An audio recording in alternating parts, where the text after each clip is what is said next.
Hi, I'm Rosie Acosta. I'm a meditation teacher, speaker, and author of You Are Radically Loved, a healing journey to self-love. Look, I grew up in East Los Angeles during the '92 LA riots, and it set me on a troubled path.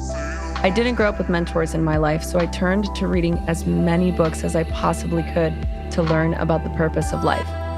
In my journey, I found that having these conversations gave me life, and I decided I wanted to create a place where I could share these conversations with my community. So come have a sit with me as we learn about, well, everything.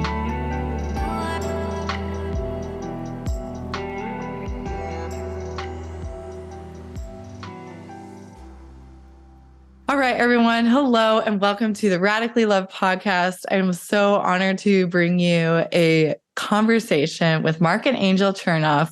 These two are the New York Times bestselling authors of Getting Back to Happy, as well as 1,000 plus little things happy, successful people do differently, and 1,000 plus little habits of happy, successful relationship.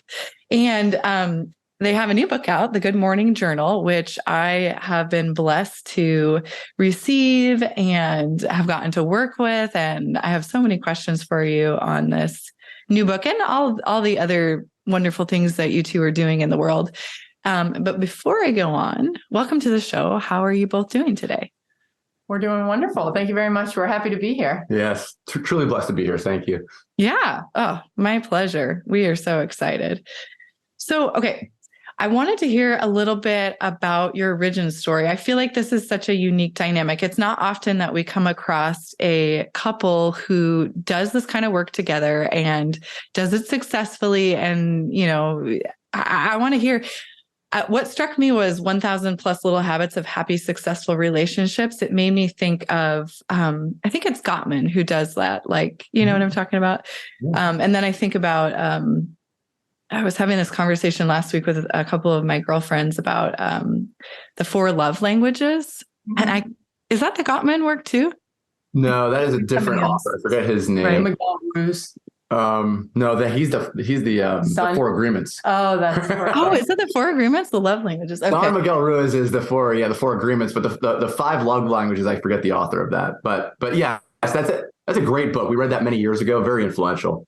Yeah. Well, so that's part of my question is definitely want to hear about your origin story, but also want to hear what inspired you both to do this work together. Sure. You want me to take a stab at it? So our story, I think like most people who get involved in personal development, you have that awakening moment or that awakening season of your life. For us, that came in the middle of 2008. At the time, we were in our late 20s. And up to that point, the only grief or true adversity that we had run up against was simpler things. Like we had lost grandparents, right? But although sad, it was supposed to happen. It happened in the right order. We'd had other small adversities. But in the summer of '08, Angel lost her dear brother, Todd, to suicide. And a mutual best friend of ours died it was ultimately cardiac arrest, but it was driven by a severe asthma attack. Those 2 events happened about 2 weeks apart. And this was also the beginning of that downturn of the economy back in '08. So Angel was the breadwinner. I was always playing around with little tech startups and doing fun things. She was bringing in the bacon and the beef, and she lost her job in the downturn of the economy. So we were a newly married couple at the time. And again, just really didn't have the toolbox to cope with and deal with that kind of a grief and adversity, especially back to back to back. So first, absolutely struggling with trying to wrap our minds around the grief. And then got hit financially. So we were struggling on that end too, to make ends meet while we were trying to work on this other stuff. As a newly married couple, we could have been leaning into each other and sharing our pain, having the tough conversations. But instead, we were kind of battling. We were just butting heads, not opening up to each other, kind of probably afraid to share what was going on in our head and heart. And we turned to habits and rituals that weren't so helpful. Definitely a little bit of substance abuse with alcohol, definitely distraction with just binge watching TV, just buying things we didn't need, even though we were struggling financially, like all the things, right? Just to cope with the pain. So we luckily did see some therapists individually, and they pointed that out. They said, one of the paths to healing, and both therapists said in different ways to us, but is to replace some of the habits and rituals that you guys are practicing right now that are not serving you at all. and figure out what those are and start leaning into some habits and rituals that are healing, that will not be easy, but will help you grow together and ultimately heal through this season of your life. One of those rituals was absolutely journaling, right? To record the thoughts going on in our head and heart, to capture them in the heat of the moment, but then also to have a safe place to reflect on them together, and reflect on them when we're feeling a little bit more calm and collected. A lot of the little tidbits that go into the book, like 1,000 Little Habits and 1,000 Little Things, were basically thoughts that we were trying to keep in mind when we were going through that dark season. We had done tons of journaling.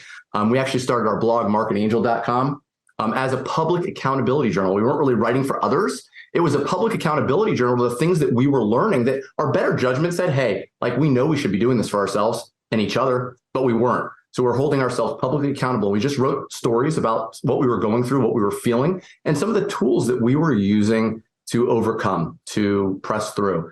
And maybe it's good luck or whatnot, but back in 2008, like Twitter, Facebook, all those social media platforms are just starting to take off. So what was just really for us started being read by others and shared by others. And then people started telling us their stories. And I mean, it started quite a long journey, but it's been a very rewarding one. Wow, that's so cool. Gosh, I love this. So when I hear people talk about, couples specifically, when I hear couples talk about going to therapy together and individually, and then starting habits like journaling, I always wonder, this probably comes from personal experience in my life, I always wonder if there is one person in the relationship that seems like they have to be kind of coerced, for lack of a better word, into doing that kind of deep work. And I wonder about that because I think, does it take something like this to be created? Both people, both feet in, both people happy to do the work, both people wanting to do the work. Is it possible if one person in the relationship is kind of like not intentionally dragging their heels, but scared of change and scared of looking a little bit deeper? Is it possible, do you think, for that kind of change to happen if the other partner who's really into doing that deep work is like, hey, we need to do this, or if there's an ultimatum there? I don't know if you two experienced that, and if you want to speak to it, you can, but I'm curious what your thoughts are on this topic.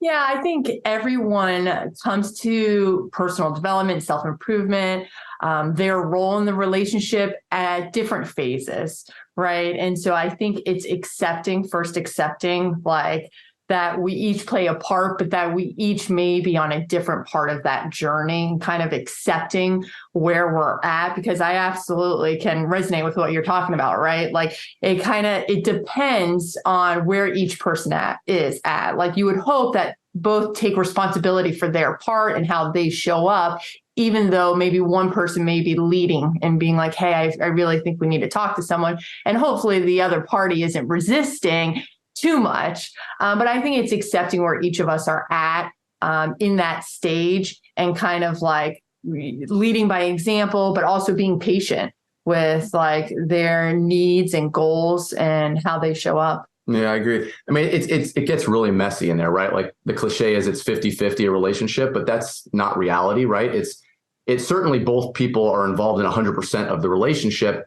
but it depends on the season and what we go through individually as human beings, right? Like what sends one person into depression will not send another person into depression, right? What takes maybe years for one person to overcome will only take a few months for another. So if we love somebody, as long as we have the right boundaries in place, we have to be willing to accept the fact that it's not 50-50 at all times. Like with the right boundaries to feed ourselves what we need, like we have to sometimes be willing to put in 75 when the other person that we love can't help but only give 25. And it's being, I agree with Angel, it's being accepting of that and aware of that, and knowing like, hey, I'm going to show up as my best self with the proper boundaries in place. If me putting in 75 for the next several months burns me out, well, then I need to have the boundaries in place so that I'm not burning out, or I'm just doing my 50 and embracing the fact that they can't even hold their 50, right? That they're just doing the best they can. But open conversations, I think for us going back to the journaling, we weren't necessarily on the same page, but because we like saw professional help, right? Before we had kind of coaches, if you will, say, hey, here's some things that you guys need to work on. And that we were doing it individually. we both started that with that baseline and said, here's what I'm working on. And here's some of the progress I'm seeing from my work. And I think that the sharing of progress, even though there were different kinds of progress, felt really good. And that got us more on the same page, supporting each other with the kind of progress that each of us needed. And progress, that's one of those kind of hidden parts of happiness that we don't talk about that often. Like, hey, I'm not anywhere close to where I want to be. I'm feeling terrible. But if I can reflect on the work I've been doing, I know I'm making a little bit of progress. I'm a little further than I was yesterday, or I discovered something new about myself that feels good. So, all of the little things matter a lot when you're going through one of those seasons. And I think that our willingness to share those little things is what was important. We weren't necessarily at the same place. Yeah. Yeah. Thank you. I just, I remember being a very young, similarly, I got married in my, I think it was about 25. Now I can't really remember exactly how old it was, but I remember feeling like therapy in particular, going to counseling was always a tool that I had growing up. And it was something that I felt like I wanted to utilize in my relationship as a young woman in my 20s, heading into this, what for me was really scary because it was such a huge change, and feeling like my spouse and I spoke such a different language and we were on such a different page, and I felt like I was willing to have that hard conversation, and I felt like I was always dragging him along with me. And there was a lot of resistance there. And then Angel, I appreciate what you said about like, you're not always in the same place, and that's okay. And eventually, this took me probably a decade to get to the place where I was like, I'm just going to have to lead by example and go and do counseling on my own because I need it for me, and hope that, if I feel like we need this for each other, he'll get on board. And eventually he did. And thank goodness, because it's such a helpful tool. So where was I going with that? Oh, I know. I wanted to ask about, Mark, when you started to talk about progress, I was thinking about this idea that oftentimes we kind of wait for that kind of like maintenance of seeing a therapist or doing or building these habits and behaviors until things are really bad. I'm curious, and you probably talk about this in terms of like habits of happy, successful people, but what about the maintenance when things are actually really good? What about like the day-to-day when you're in that season where you're feeling successful, you're feeling powerful, you're feeling like you are on the same page? Are there any reasons why or suggestions you would make for someone to want to build those habits in the good times? Oh, 100%. I think that's probably one of the biggest mistakes we make as human beings, and we do, yes, absolutely talk about that in the books. But yeah, we over amplify the importance of those seemingly big defining moments in our lives. And we undervalue the little things that we do every single day that actually create those outcomes, right? So we look at those big outcomes and we think like, oh, well, the business was successful on this day, or the business had failed on this day. But really the business didn't fail that day, right? It was all the little things. It was like failing to check the books and tune into the customers and listen to feedback and innovate, right? Your products and so forth. It's like all those little things eventually lead to a business failure, and success works the same way. Listening, innovating, doing the right things, getting back to customers, right? Listening to feedback. Rituals they make or break us. So yes, like when times are good, that's the time to practice gratitude, right? Gratitude's easy on the good days. Gratitude almost seems like a cliche, like why even do this on the good days?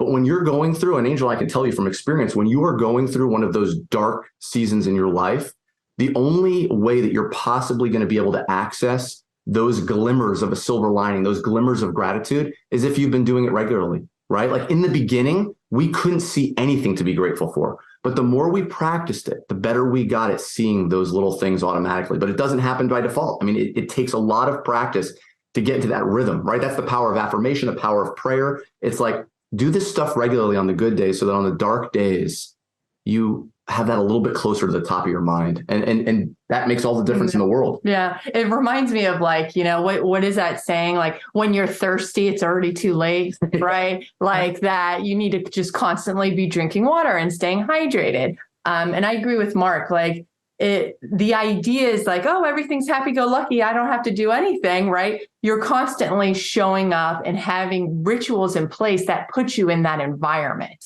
so that when the struggles or the season occurs, because it's going to, right? Like we can't always have the good times, that you're prepared to continue showing up and doing the ritual because you've already had it in place. Like Marc said, it's easy to be grateful on the good days, but really where it counts is on those hard days, because you've been constantly showing up and focusing on that. You're able to tap into that easier on those tough seasons. And not only that, with journaling too. So it's like you're in the rhythm, but then you're also collecting data, right? Like when you're going through a difficult period of time, the journaling like acts as a capture tool, right? It's a capture tool for what's going through your head and heart when the pain is really there, when you're truly feeling the emotion.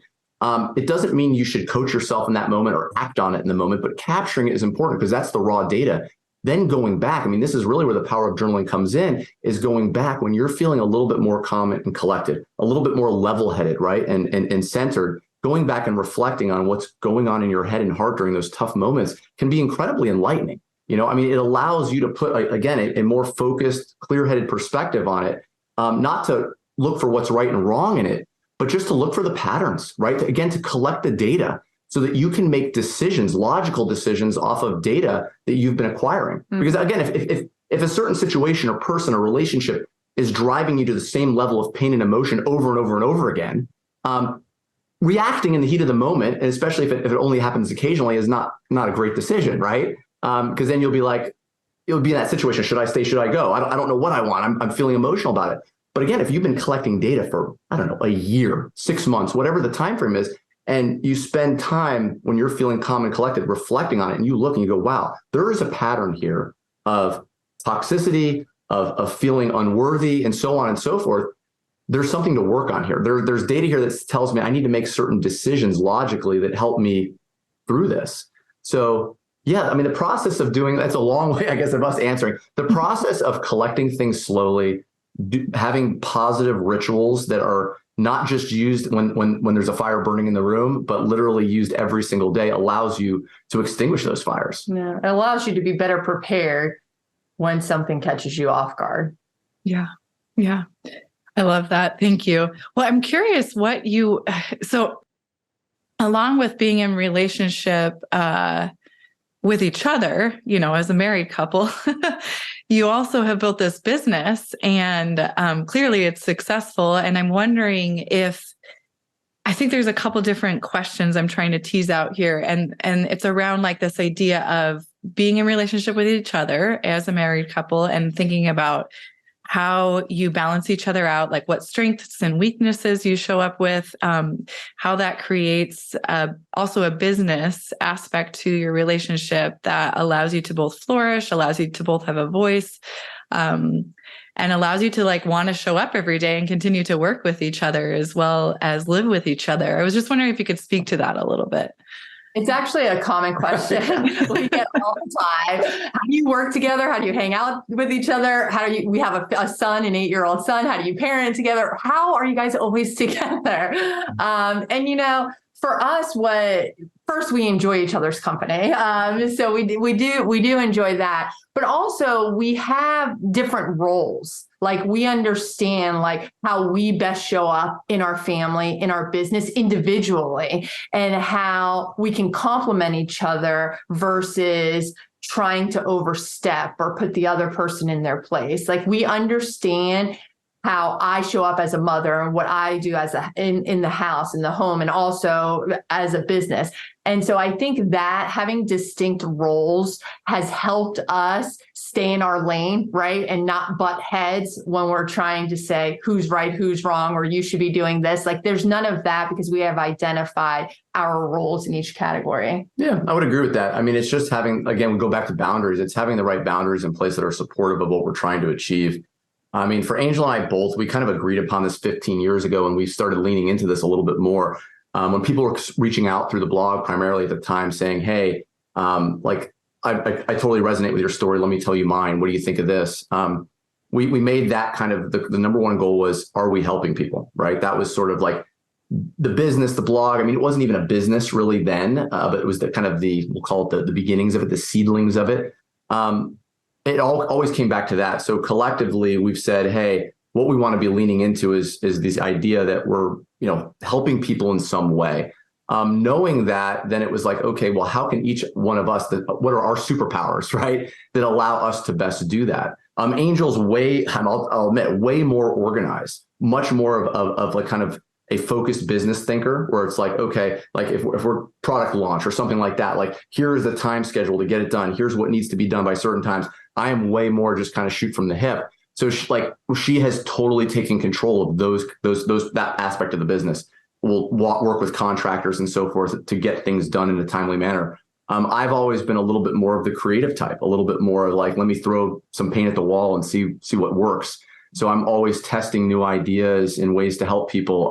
Like some of the books, as an example, like a lot of little social media images that we put together. I do that myself and put them out there and pay attention to them and say, okay, these are the ideas, the 10 ideas this month that kind of rose to the top. Let's build like larger stories around this. So again, she doesn't step on that part of it. I don't step on her part of it. But it takes a while to get there. You got to know what your powers are. We give each other autonomy in our individual roles. And then we also accept and give each other permission to like fill each other's own buckets, right? Like what that looks like for me. Like I love going to a float spa, right? Mark likes to have his alone time. Like there are just certain things that we also need to make sure we're filling our own buckets. So then when we come together, we're our best selves. I think that's a good point, right? Which a lot of people work from home, whether it's a couple or not these days, but like knowing when to turn it off. In the beginning, we didn't know, right? Even when our son was first born, it was like we were with him feeling guilty we weren't doing work. We were doing work feeling guilty we weren't with him. That's just an issue of boundaries. It's just an issue of structuring it properly, right? Like there's no real problem there. It means you love what you're working on and it means you love your child, right? But you have to have the proper boundaries in place and stick to them. It is hard, but once you get used to it, it's like everything's a lot smoother. Yeah.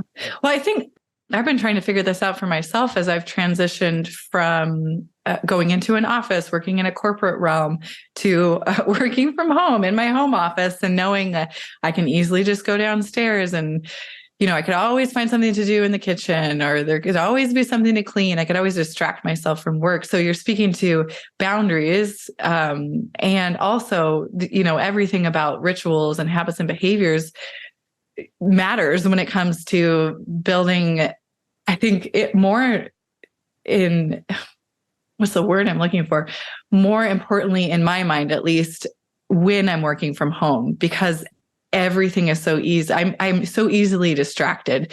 So I'm wondering if you have any advice or habits and behaviors, daily rituals. I always kind of think about them as bookends, like things that I do in the morning that set me up for success, and things that I do in the evening that set me up for a really nice night of sleep, so that, again, in the morning, I'm set up for success. What kind of habits and behaviors do you utilize throughout your day to create that? I would say environment is everything, right? So that was maybe one of the biggest ones from a working perspective for us, especially like a at-home working perspective. Trying to get some quiet writing time done on the couch is the worst place to go for us, right? Like there's the place, like you just said, where we're just distracted by everything. So knowing that and saying, okay, like when I'm gonna go to a specific spot, and I'm not gonna leave that spot until a specific task is done. Now, maybe that's in our house, could be out on the back porch. It may be at the local coffee shop or the local library, right? But literally having a location for a task, and that's assuming there's a bigger task, like something that takes an hour or so to get done. So I might go to the coffee shop, work for an hour, then come back, go up to the into our home office, one of the offices where we're in right now, and get some quiet work done there as well. And that's usually two separate tasks. One might be email related, one might be writing related, and then, okay, take a break, reconvene with Angel. But I think location, tying a location to specific tasks, can be incredibly helpful in getting things done. Yeah. And for me personally, like being at home, I parent at home, we work from home, we do coaching at home, I homeschool my son. Like sometimes it can feel claustrophobic, right? Like it's like, get me out of here. I feel like I'm trapped within these four walls.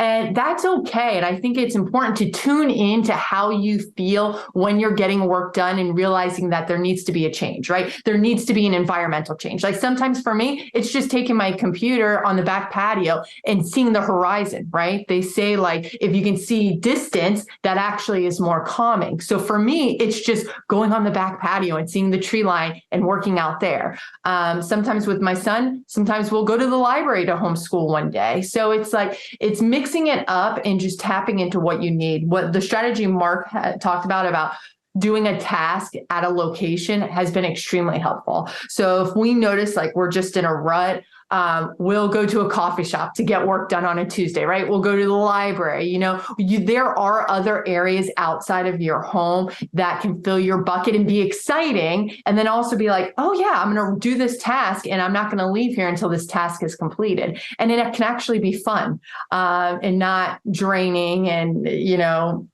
torture.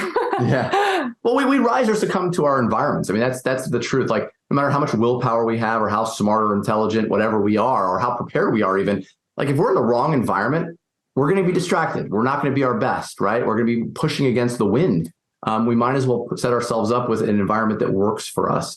So I think paying attention to that has been huge as far as like a ritual to follow for at-home work. And maybe the other one that we could quickly mention is just theming your days, knowing like some of our days are specifically for outreach and coaching clients, right? For students, clients, and so forth. Anyone who's bought a product from us that needs our attention, that wants to get on a call. Sometimes we do group sessions. We have specific days of the week, and those days of the week are typically Wednesdays and Thursdays. So we know what we're doing on those days. Like we don't have to think about like what am I writing today? What am I working? Like those are the outreach days. Mondays, Tuesdays, Fridays, a lot of quiet writing time for me, a lot of support stuff for Angel. Angel also prepares action plans for things we're going to be working on, some of the group stuff with our clients. So it's like, but it's quieter work, right? That's just small examples, but for each business, having a theme for a specific day, knowing in general, like I'm going to be working on this kind of work this day, this kind of work that day, it sort of helps you get into flow. And that's something we've developed over the years as well. Yeah, I love those suggestions. So, and I'm also wondering about, because you kind of spoke to this a little bit, but I was hoping to hear a little bit more about creating boundaries around turning off the work time. So it sounds like maybe you work a Monday through Friday kind of a schedule. Does that creep into your weekends? How do you create really good boundaries around, like not looking at your phone, not checking email? If you think that's important, when you're with your family, when you're trying to give your brain that mental break from being in work mode? I think for us, the biggest thing, and I'll let you answer as well, has just been not doing that in the morning, right? Like I think a common mistake, business and personal, is like checking all the things first thing in the morning, right? Checking the social media posts, checking email if it's business. That's not what's most important. So again, go back to like theming the days, like Saturday and Sunday, yes, for us is about family. So like the most important thing is certainly not, right? If we look at our priorities and say, what is the theme of this day? It's not the check business email day, right? So it's like just knowing that we don't do that first thing. Now, later in the afternoon, if there's free time and like our son's doing something and we're not like nothing pressing, absolutely, we will check some social media. We will do the business email, but we just know the theme. So like on a quiet writing day, even, yes, maybe some emails need to go out. But first thing in the morning when the mind is fresh wouldn't be the time to do that. So we typically don't start like that kind of work until later in the day, usually around lunchtime. Yeah, I would say just giving yourself permission to have those boundaries. We have a good friend named Mike Vardy, who is an expert in productivity. And I remember one time I had sent him a text and I'm like, oh, did you get my email? And he's like, oh, I don't check emails on Tuesdays, whatever day it was. Yeah, it's just like, what? Like you don't check email at all? So he's more hardcore than us. He just doesn't check them on that day.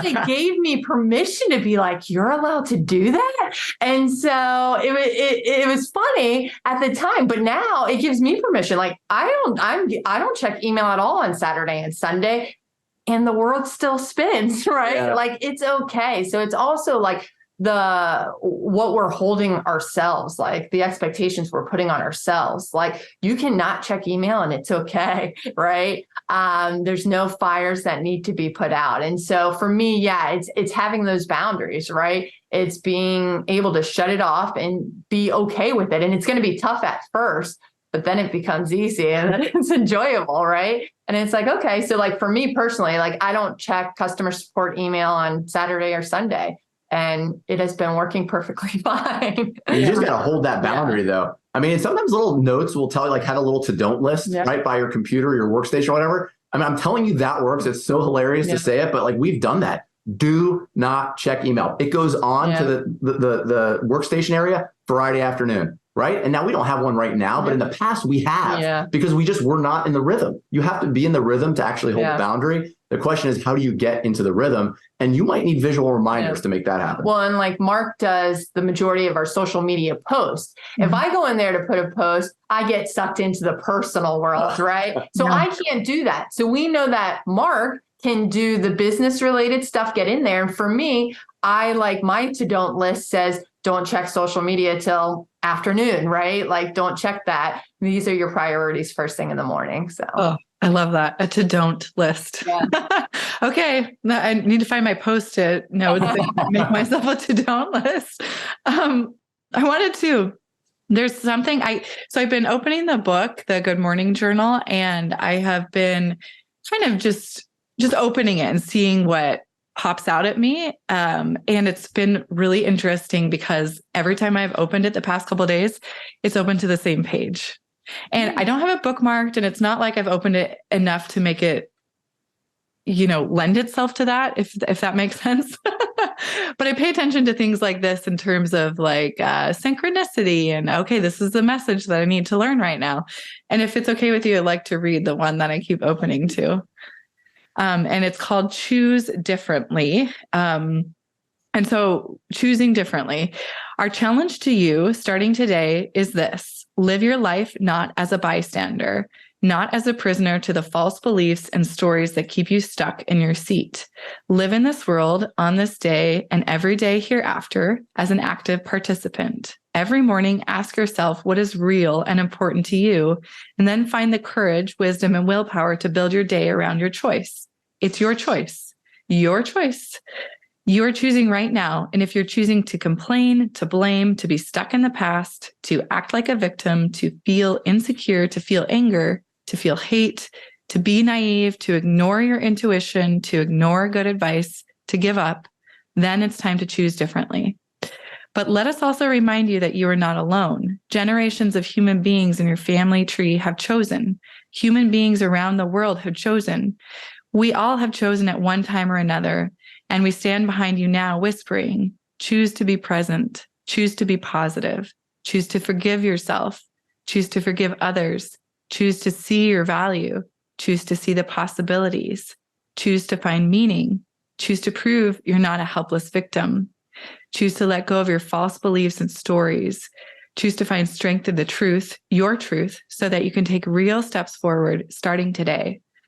And so what I love, I mean, I don't think I've said this yet, but something I love about this journal in particular is it's not just questions, but something thought-provoking that helps me start to, I think what I struggle sometimes with in terms of journaling is, okay, I might have a question in mind, but then I flip the page open and I want to answer that question, and it takes me forever to answer it. So having something kind of thought-provoking like this, it's a perspective shift for me, helps it become easier to think about, how would I answer something like, how can you let calmness be your superpower today? Which that one did take me a couple extra minutes this morning.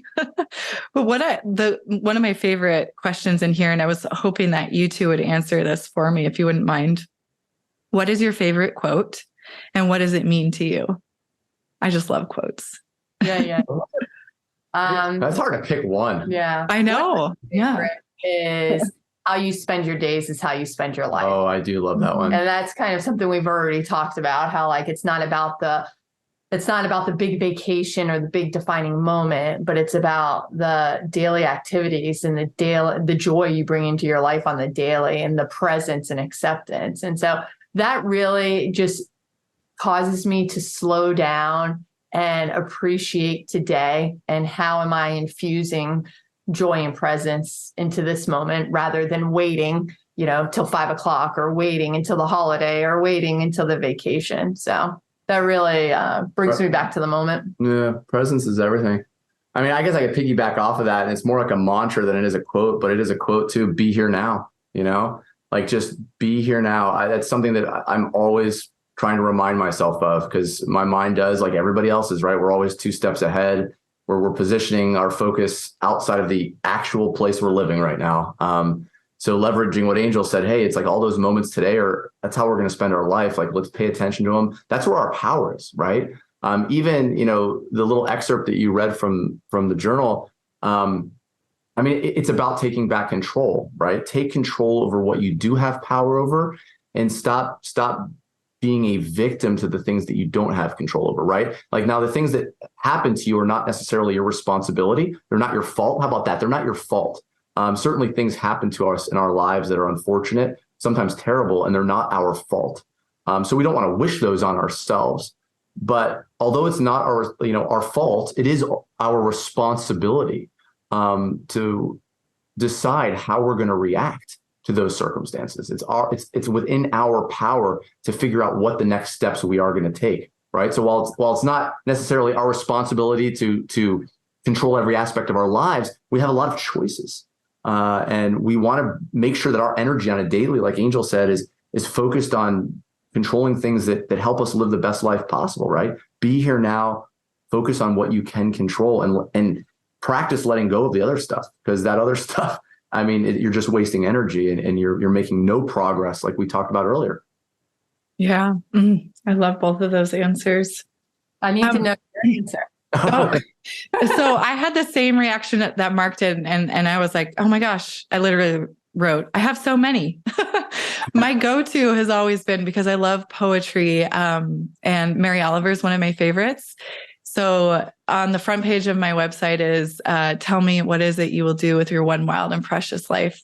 I'm paraphrasing because I've said it so many times that I might have switched a few words around, but it's something along that inquiry about, what it is you want your life to look like, and live it to the fullest, and on purpose.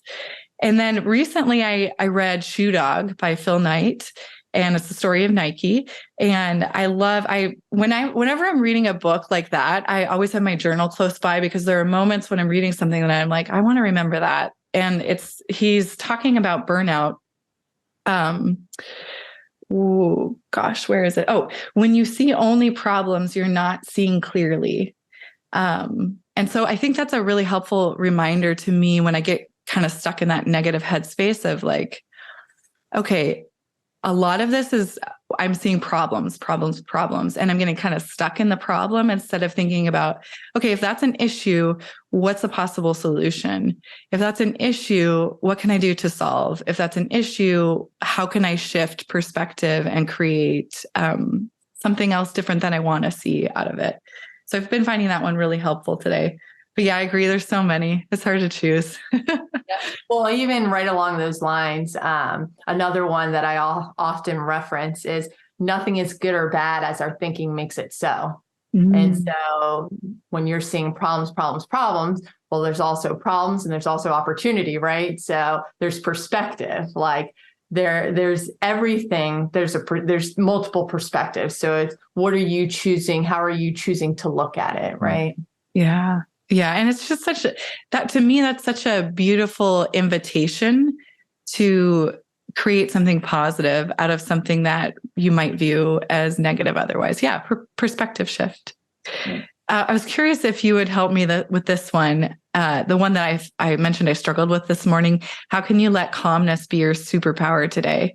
I think I took it in a different direction, I guess, than I wanted to, because I was like, talking about how my reaction to situations out of like anger, fear, or control typically don't allow me to stop and access the superpower of calmness.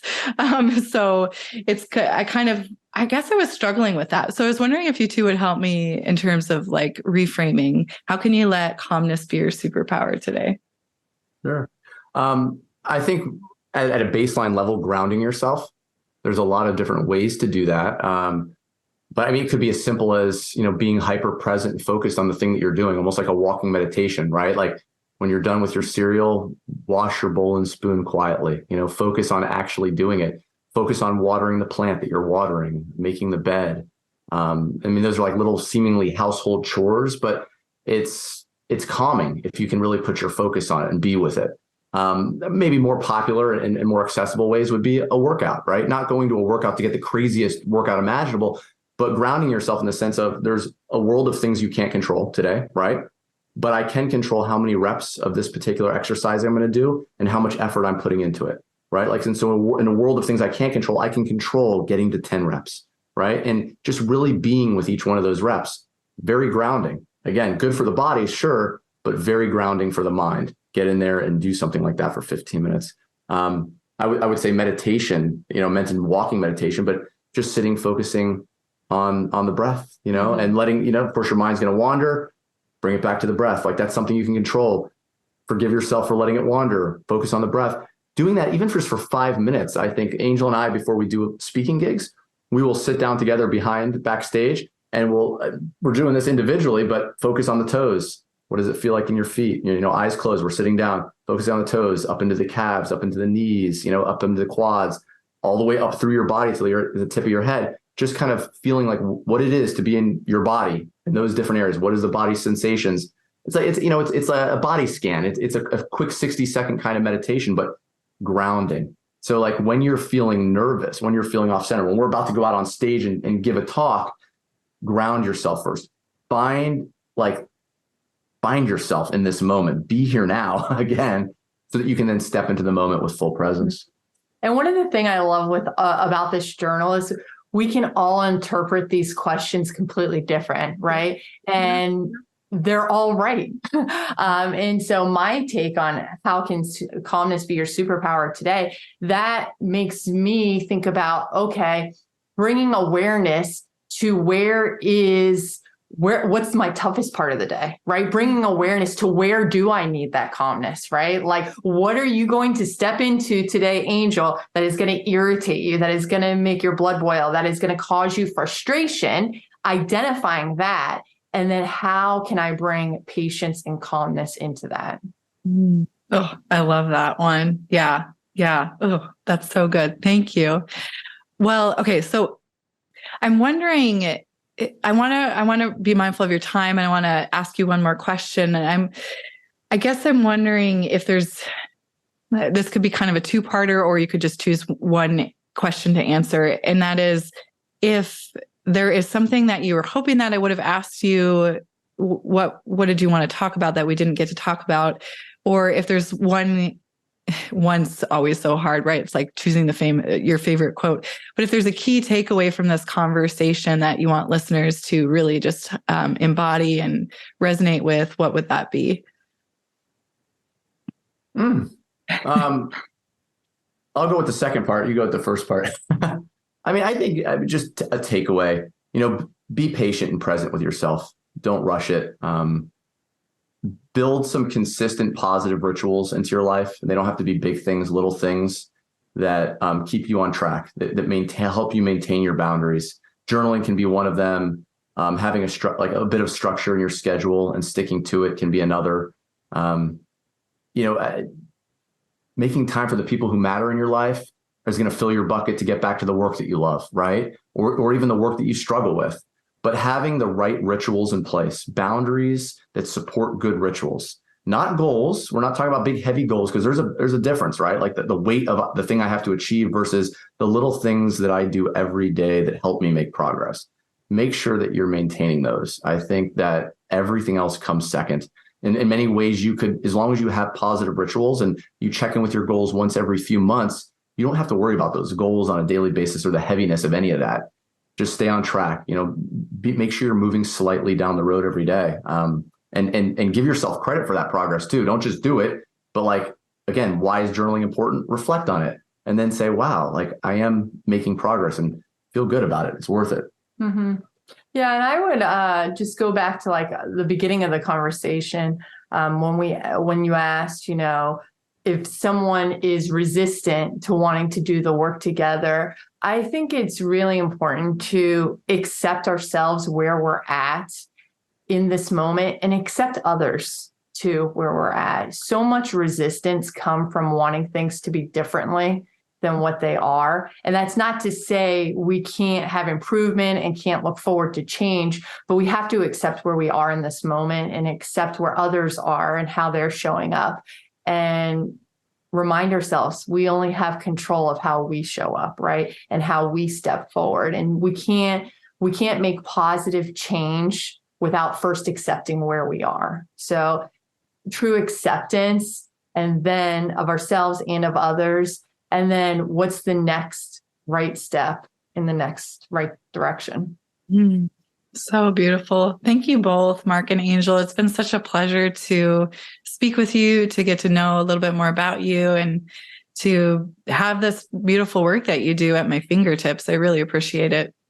Okay, so last final promise, logistical question that I always like to ask is just where it's best for people to go to find out more about you, to connect with you, to follow along with what you're doing. Yeah, you can go to our website, marcandangel.com, and that's Marc with a C, M-A-R-C. And there you can see we update articles multiple times a week. You can sign up for our free email newsletter, and you can also find us on your favorite platform, whether it's Facebook, Instagram, Twitter, podcast, all of those places. And of course, our books are available wherever books are sold. And so Getting Back to Happy, that book is a traditional book where you read cover to cover, but the journal and the other books, 1,000 Little Things Happy, Successful People Do Differently, are great books just to flip to any page and dive in when you need them, right? It can be a quick way to start your morning. It can be like, oh, I'm kind of feeling in a rut, flip to a page, right? Get that quote, get that nugget of wisdom, and then step away. So those books are really good just to dive in and out as needed. Yeah. It's nice to have a variety of those. I find that so helpful. So thank you for creating that for us. Thank you. Well, yeah, thank you for having us. It was a pleasure today. Thank you so much for listening to the Radically Loved podcast. Please remember to subscribe, rate, and review wherever you get your podcasts, and follow us on Facebook at Radically Loved Rosie, on Instagram at Rosie Acosta, and Twitter at Rosie Acosta. By the way, this is original music by DJ Taz Rashid. You can follow DJ Taz on Spotify and check out the best music for yoga and meditation. This has been a Mod Pod Studio production. Check them out at www.modpodstudio.com.